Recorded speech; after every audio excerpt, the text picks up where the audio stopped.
अगर आप बेबाक और निष्पक्ष खबरें देखना चाहते हैं तो हमारे चैनल को सब्सक्राइब करें और बेल आइकन को दबाएं। नमस्कार, मैं हूं संजय शर्मा और आप देख रहे हैं 4 PM न्यूज नेटवर्क। अब तक तो पार्टियां लड़ती थी, नेता लड़ते थे, अब ये नया दौर आ रहा है।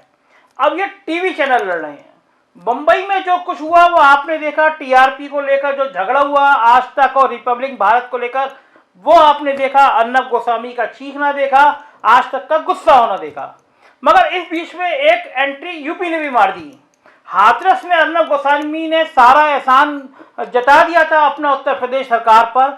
हाथरस रेप कांड में पूरे देश की मीडिया जिस तरह से यूपी सरकार की आलोचना कर रही थी, अकेले अर्नब गोस्वामी का चैनल सबसे आगे आया और उसने चीख चीख के कहा कि रेप नहीं हुआ है और बिल्कुल गलत है। और वो पूरी तरह से लग रहा था मान लो उत्तर प्रदेश सरकार का प्रवक्ता वाला चैनल बोल रहा हो, अपने अपने आंकड़े और अपने अपने तथ्यों को लेकर।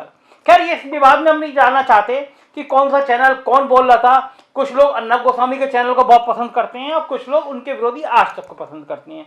ये चैनलों की आपसी लड़ाई थी, चलती रहती। मगर उत्तर प्रदेश के मुख्यमंत्री को लगा कि इस एंट्री में वो बीच में अगर आएंगे तो वो धमाल कर सकते हैं। जिसने भी दिमाग दिया मुख्यमंत्री जी को, लेकिन काबिल तारीफ दिमाग दिया और एक नई एंट्री हुई।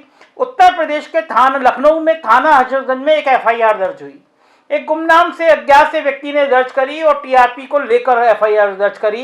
कई घंटों से सारे रिपोर्टर मांग रहे हैं पुलिस से वो FIR की कॉपी दे दो। वो FIR की कॉपी अभी तक इस मेरे बोलने तक रिपोर्टर को नहीं मिल पा रही है। पूरे मीडिया, लखनऊ की मीडिया लगी पड़ी है, लेकिन सुप्रीम कोर्ट के रूलिंग है FIR होते ही वो कंप्यूटर पे होनी चाहिए। लेकिन वो नियम और कायदे क्या जो पुलिस मान ले। फिलहाल वो पुलिस में अभी तक ना तो पत्रकारों को FIR मिली है और ना वो कंप्यूटर पे ऑनलाइन दिख रही है। लेकिन इस बीच में एक नया इतिहास और रच गया।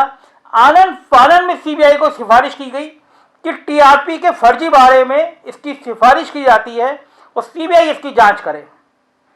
और CBI भी देखिए, बड़े बड़े केस होते हैं, वो एक एक महीने तक CBI पुलिट के ना सरकार CBI को लेटर भेजने में महीने लगाती है, CBI टेकअप करने में हफ्तों लगाती है। मगर टीआरपी का मामला इतना संवेदनशील था कि कब उत्तर प्रदेश सरकार की चिट्ठी चली गई पता नहीं। आज शाम को पता चला कि FIR हुई है, चिट्ठी गई और अभी अभी खबर आ रही है कि CBI ने केस रजिस्टर्ड कर दिया है, DOPT ने नोटिफिकेशन जारी कर दिया है और ये FIR CBI ने दर्ज कर लिया। ऐसा सभी टीवी चैनलों पर खबर भी चलने लगी है। अब इस गेम के पीछे की कहानी समझिए। उत्तर प्रदेश के कुछ चैनल में इसलिए कह रहा हूं कि आजकल मीडिया जय सरकार करती रहती है। सरकार के पक्ष में जय सरकार लिखने में तमाम फायदे होते हैं। आपको ढेरों लाखों करोड़ों रुपए के विज्ञापन मिलते हैं। सरकार के बड़े से बड़े हाकिम जी हजूर करते हैं आपको।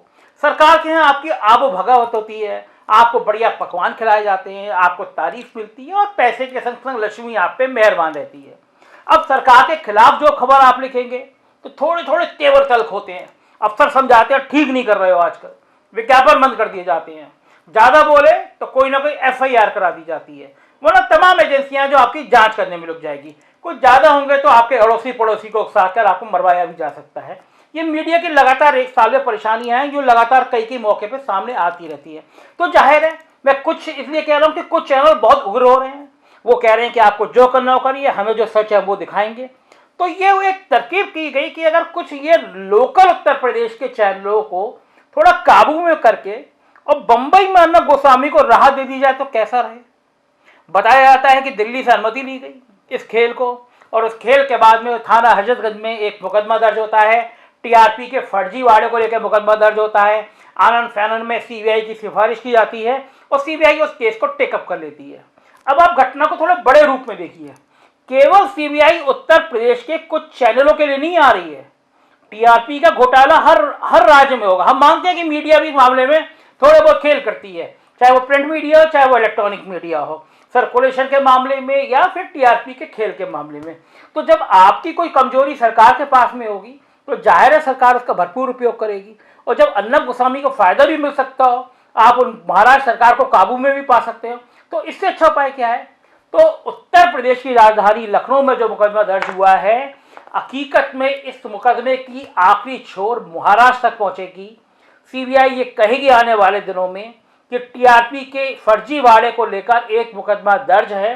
इस मुकदमे की जड़ें पूरे देश में हैं तो लिहाजा महाराष्ट्र में भी टीआरपी की जो एफआईआर दर्ज हुई है उसकी जांच सीबीआई को दे दी जाए। मतलब खेल साफ है, टीआरपी का एक मुकदमा लखनऊ में दर्ज, मगर जांच पूरे देश में, और उसी जांच की कड़ी में महाराष्ट्र का भी केस सीबीआई के पास। फिर तस्वीर पलटेगी। जो महाराष्ट्र पुलिस आज अर्नब गोस्वामी को डंडा दिखा रही है, सीबीआई तब उसी पुलिस को डंडा दिखाएगी। सुशांत केस में भी ऐसा हुआ। सुशांत का मामला महाराष्ट्र का, बिहार सरकार कूदी, सुप्रीम कोर्ट से रिलीफ मिली बिहार सरकार को, सीबीआई को मामला चला गया, अब महाराष्ट्र पुलिस रह गई और जांच सीबीआई कर रही है। तो योगी जी के इस दांव से अर्नब गोस्वामी गदगद हैं, बम बम हैं। उन्हें पता है आने वाले दिनों में उन्हें महाराष्ट्र सरकार से मुक्ति मिलेगी। जब सीबीआई आएगी तो भले वो चूंकि आज तक पे भी कोई कार्रवाई ना कर पाए, क्योंकि वो उससे भी बड़ा चैनल है, लेकिन अर्नब गोस्वामी को राहत जरूर दे दी जाएगी। उत्तर प्रदेश के कुछ चैनलों पर नकेल कर सकती है सीबीआई उनका डाटा, उनका रिकॉर्ड मांग के, लेकिन योगी जी ने अपने एहसान का बदला चुका दिया। अगर अर्नब का केस सीबीआई लेती है तो अर्नब को एक जोरदार थैंक यू तो योगी जी को देना ही चाहिए।